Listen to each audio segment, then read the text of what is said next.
Now, after the mammoth elections in India that was phased in 7 different phases, the counting day is today. And as we speak at around 8 a.m. local time, the counting started and we have the early trends as we speak. Here are the top 5 developments coming in from India. Close fight between NDA and India bloc. NDA nears 300 mark in early trends. BJP leads on all seats in 5 states. Now, the Election Commission says that the BJP's Smriti Irani trailing in Amethi. Now, this is a big development coming in, given that Smriti Irani had thrown a lot of flack against Rahul Gandhi for not contesting from Amethi. This time, that was after losing in the 2014 elections and then again in 2019 elections. Rahul Gandhi is leading in Wayanad and Raebareli, however, the 2 seats he's contesting from.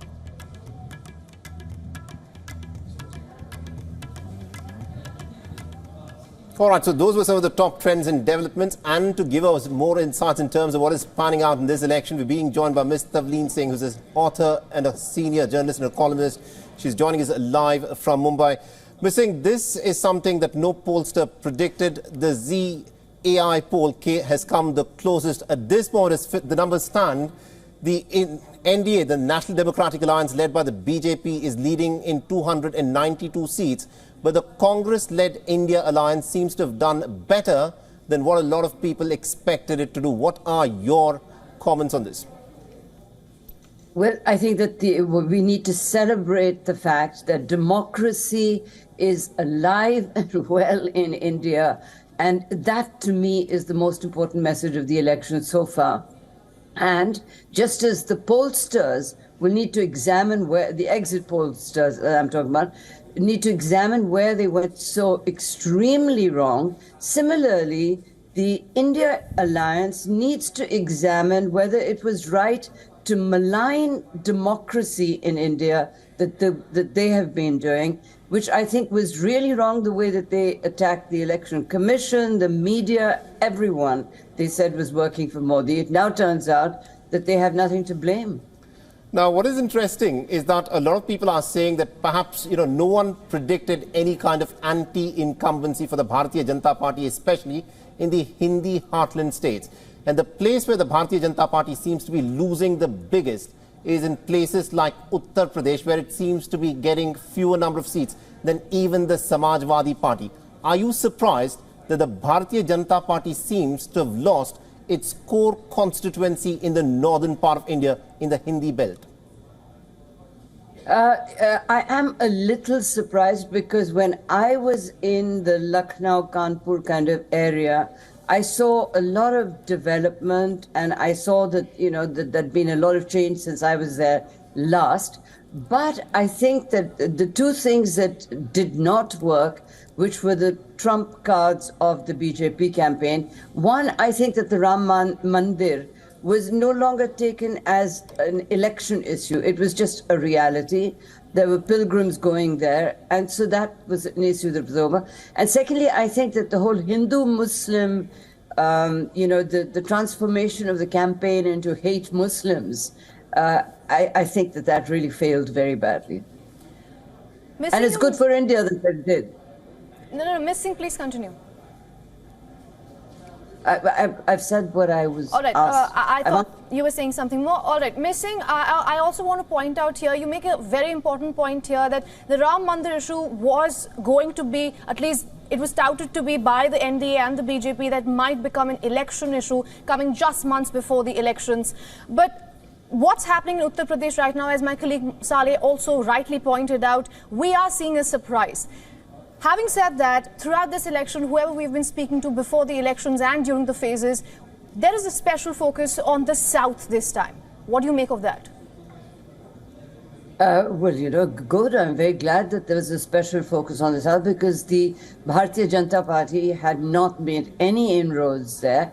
And, there was already certain tensions developing with the way that they were redefining constituencies that made it seem as if the more population there was, that they would be able to win more seats there. And the South, I think, was really feeling because the South is far more prosperous than North India.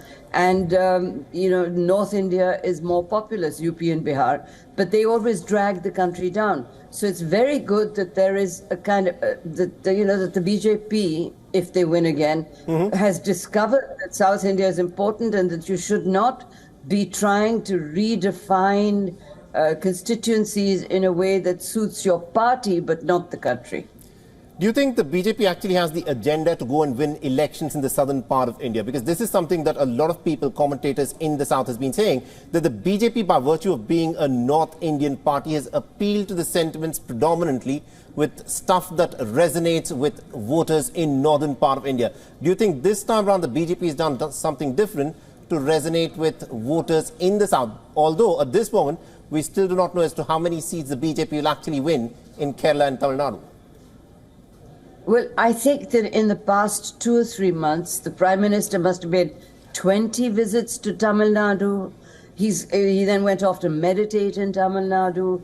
He went to Andhra and spoke a little Telugu. So he has been making a very concerted effort in South India, and that is a very good thing. We are one country.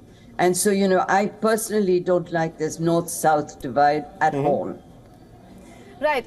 Missing, if you could talk about Jammu and Kashmir. Now, interestingly, it was in 35 long years, it was the highest poll participation that Jammu and Kashmir saw, and that was widely celebrated and lauded across the country. Now, every time the voter percentage, the voter turnout rather, goes high in any region, it's always seen as the anti-incumbency mood might be high in that region. However, when it comes to Jammu and Kashmir, it's of course a lot more complex because it's very layered there, the politics.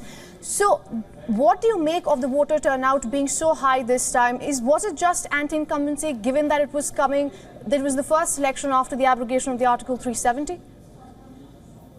Well, it is, in my view, because the last that I heard in Baramulla, it was Engineer Rashid, who is in jail, who was leading. I don't know what the situation is now, but at that point, before I sat down for this interview, I saw that Mehbooba Mufti was trailing and that Umar Abdullah was trailing. Right. And I don't know what's happened to Sajjad Lone. I suppose he would be trailing as well. I think he's in the same. Now, what it tells you, what I think happened is that the people who, haven't had a chance, haven't had any political rights for the past 5 years, have decided that they will vote, they will show their displeasure with the parties that they blame for being the India parties. And, I'm very worried if they're going to start voting for militants. I don't know the results, so I can't really comment any further. Ms. Singh, one of the regions where the Bharatiya Janata Party was hoping that they'll be able to expand even further this time round was in the state of West Bengal. In 2019, the BJP won about 18 seats. But this time around, according to the trends and leads that are coming in, the BJP seems to be leading only in about 8 seats. Is that a big loss that the BJP is looking at in West Bengal? Well, West Bengal, I think, has the next to UP, the largest number of constituencies with a Muslim population. And Mamta Banerjee has made a real effort to, what they call appeasement is in fact just assuring Muslims that they have the same rights as Hindus and that if they are criminals, they will be punished only as much as Hindus. Don't forget that in UP, if we are seeing this anti-BJP vote, it's because of the kind of bulldozer justice which Yogi Adityanath has showed off about. But the bulldozers only broke Muslim homes. Whereas in the case of West Bengal, if the BJP is losing some seats, it could be because that kind of communal factor does not work well in the East. All right, very interesting. We'll, of course, wait and watch as to what the final results will, of course, prove to be. But thank you very much indeed, Ms. Tavleen Singh, for joining us with your insights there. Thank you. I wish I could have seen you, by the way. I'm pretty sure you'll see us pretty soon. So, Rania, this, of course, is the story. Yes, Ms. Singh. Go ahead, make the point. It's very disconcerting to do an interview with people you cannot see but only hear. Anyway. All right. All right.